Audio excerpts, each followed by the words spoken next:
Good morning. This is Miss Mary, Storytime Programmer at the Faulkner County Library in Conway, Arkansas. And today we are going to read chapters 21 and 22 of Escape from Mr. Lemoncello's Library by Chris Grabenstein and published by Random House. Ouch! Help! I'm stuck! Haley Daly's cries sailed up the staircase as Kyle led the charge down the steps into the stacks. So, what exactly are the stacks? Asked Akimi, 3 steps behind Kyle. It's where the library stores its collection of research material, said Sierra, who was 2 stairs behind Akimi. The 3 of them reached the basement. It was filled with tidy rows of floor-to-ceiling shelving units. Help! Haley sounded like she was on the far side of the room, behind the walls of metal storage racks crowded with boxes, books, and bins. What is all this stuff? Said Kyle, looking for a passageway, trying to figure out how to get to wherever Haley was. Mostly rare books and documents you can't check out, said Sierra. But if you fill out a call slip, you can use this material up in the reading room.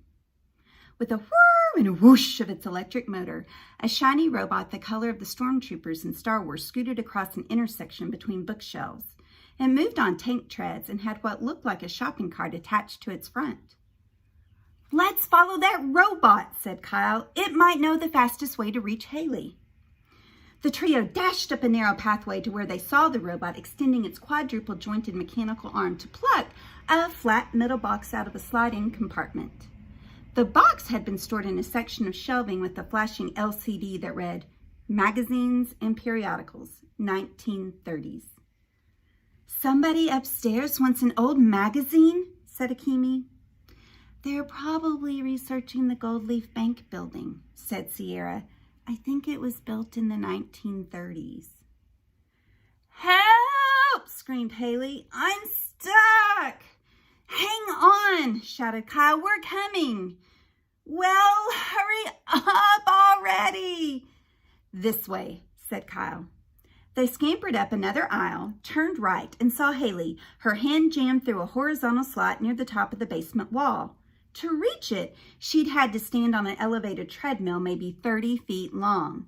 Since the thing was rolling, Haley was jogging in place so she wouldn't fall on her face. The high-tech conveyor belt was actually a series of rollers. 10 robot carts, staggered so no 2 were directly across from each other, were lined up on either side. I think it's an automatic book sorter, said Sierra. That laser beam near Haley's ankles probably scans a book's tags and tells the conveyor belt which of the 10 sorting trays to shove it into. You guys! Screamed Haley. Hurry up and rescue me! Kyle stepped back, tried to assess the situation. What is the slot, or what is that slot you're hanging on to?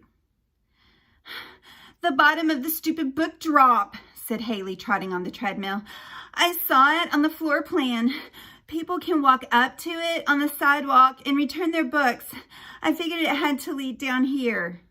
Smart move, said Kyle. You could crawl through the slot and escape. If you were the size of a book, said Akimi sarcastically. I never got that far, said Haley. The minute I stepped onto this belt thing, it started moving. Kyle nodded. Probably a weight-activated switch. A book falls in, said Akimi. The sorter starts up. Clever, said Kyle. Plus, it gives our game its first booby trap. Well, the game is no fun if you're the booby stuck in the trap, said Haley. Kyle turned to Sierra. We need to stop the belt so Haley can yank her hand out of that slot without falling on her butt or cracking open her skull. Have you ever read a book where the hero outwits an escalator or a rolling checkout belt in the grocery store or something? No, said Sierra. Not really. How about one where the hero just flips an emergency shutoff switch? Asked Akimi. Because that's what I'd do if, I found one. Akimi was standing next to a wall-mounted switch box. She flicked it down. The conveyor belt slowed to a stop. Ta-da! Another chapter for my amazingly awesome autobiography, if I ever write one. Haley yanked her hand out of the book return slot.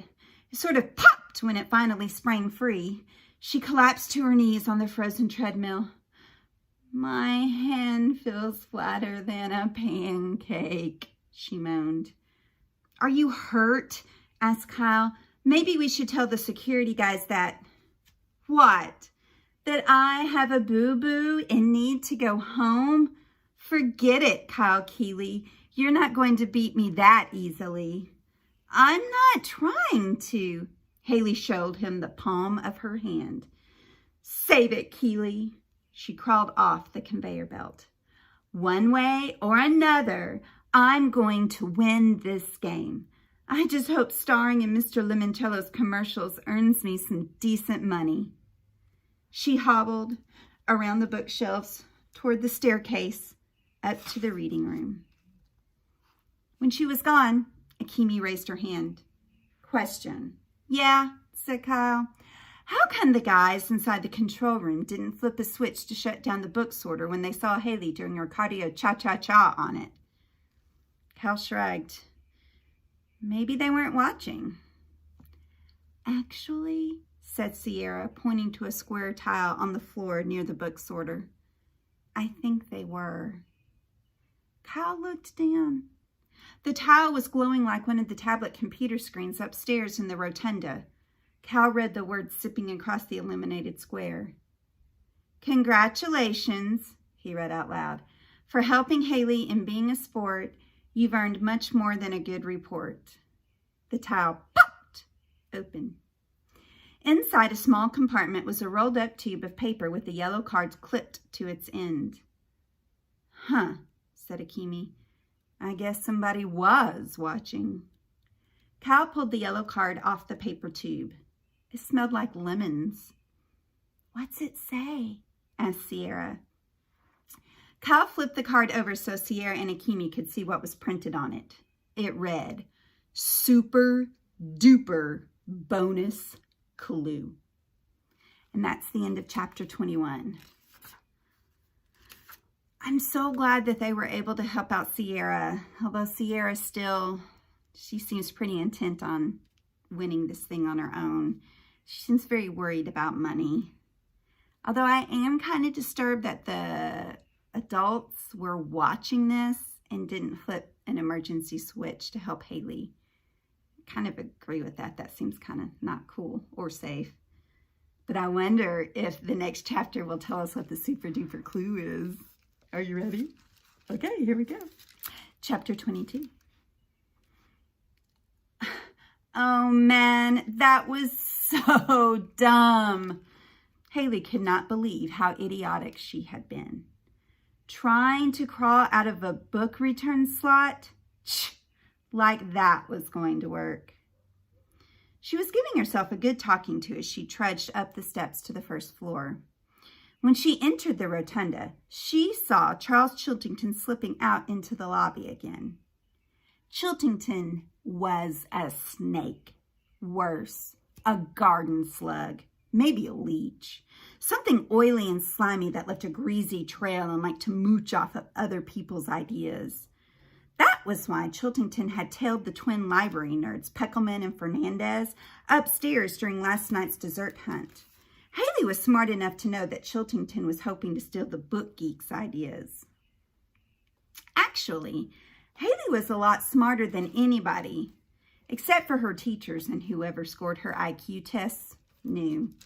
With certain people, mainly grown-ups and silly boys, pretending to be a ditzy princess made getting what she wanted a whole lot easier. And what she wanted right now was money. Lots of money. Her dad had been out of work for nearly a year. They'd run through all their rainy day savings. They'd had to borrow from relatives and in-laws. If Haley could win this competition and become Mr. Lemoncello's spokesmodel, her family's money woes would be over, and they wouldn't have to sell their home. And once other people saw her on TV for Lemoncello games, they'd want her for their commercials too, and movies, maybe her own sitcom, something on the Disney Channel. But for all that to happen, Haley needed a winning idea, and fast. Something better than crawl through a slot that's barely wide enough for your wrist. Maybe she should flush herself down the toilet and escape through the sewers like Charles did in that video game. She headed over to the Booknet Cafe so she could sit down and think. She stepped into the room and checked out the snack table. There were trays of cookies, strawberries, bananas, and brownies. Sitting down to nibble on a macaroon, she studied the row of cookbooks displayed on the bookshelves lining the wall. One in particular caught her eye. Cupcakes, cookies, and pie, oh my! Because the cover looked extremely familiar. 2 googly-eyed sheep made out of chocolate frosted cakes with gobs of mini marshmallows for fleece. Haley had seen the cover before. In the lobby! It was in that glass case of memorable reads selected by the library staff. She went over to the shelf and picked up the book. When she opened the cover, she discovered 2 cards. One was a 4x4 piece of white cardboard with the black silhouette of a sheep on it. The second card was yellow and about the same size as a community chest card in Monopoly. Haley sniffed the card. It smelled like lemons. She grinned. For Lemoncello! On one side of the yellow card was printed, Super Duper Bonus Clue. On the other side was the clue. Your marvelous memory has earned you even more memories. Proceed to the Lemoncello Abelia room. Look for item number 12. I'm going to read that one more time. Your marvelous memory has earned you even more memories. Proceed to the Lemoncello Abelia room. Look for item number 12. Haley slid both cards into the back pocket of her jeans, pulled out her library floor plan, and found the Lemoncello Abelia room. It was up on the 3rd floor. Making certain nobody, i.e. Charles Chiltington, was following her, Haley quietly dashed up a spiral staircase to the 2nd floor. Checking for Chiltington one more time, she tiptoed up to the 3rd floor, where she found the room labeled Lemoncello Abelia, Mini Museum of Personally Interesting and Somewhat Quirky Junk. Haley opened the door and stepped inside. The front room was like a storage warehouse. Cardboard boxes were stacked on top of wooden crates sitting on plastic bins stuffed with papers. All the boxes, bins, and crates were numbered. She saw one labeled number 576, number 576. Guess Mr. Lemoncello never throws anything away, Haley remarked as she scanned the heaps, looking for the number 12 mentioned on her bonus card. Weaving her way through the stacks and columns, Haley finally found her super-duper bonus. Item number 12 was an old boot box from an Alexandriaville shoe store Haley had never heard of. Someone had taped a label on the lid. Paraphernalia, accoutrements, and doodads from Mr. Lemoncello's 12th year. Haley lifted the lid. The box was filled with all sorts of confusing knickknacks. Hand-whittled prototypes for game pieces, a star-spangled red, white, and blue HHH Humphrey button, a battered clasp envelope sealed up with tons of tape. Someone had scribbled, "First and worst idea ever," on the front of the envelope with a magic marker. There were also a felt pennant from Disneyland and a rubber-banded stack of cartoony cards for something called Wacky Packages. The card on top was Wiki's Breakfast of Chumps. Haley knew this memory box had to be an important clue. Why? She had absolutely no idea. Okay, so that is the end of chapter 22. Did not go in the direction I thought it was going to. Instead of staying with the point of view of Kyle and Akemi and Sierra, we got to hang out with Haley for a while. And we found out what her super duper clue was. We didn't find out what the other super duper clue was. We are noticing the smell of lemons on the clue cards. And now we know why Haley is very interested in money, because her family has really fallen on some tough times and they need it or they're going to have to sell their house. Okay. Well, thanks for joining me today, and I'll see you next time for chapters 23 and 24. Goodbye.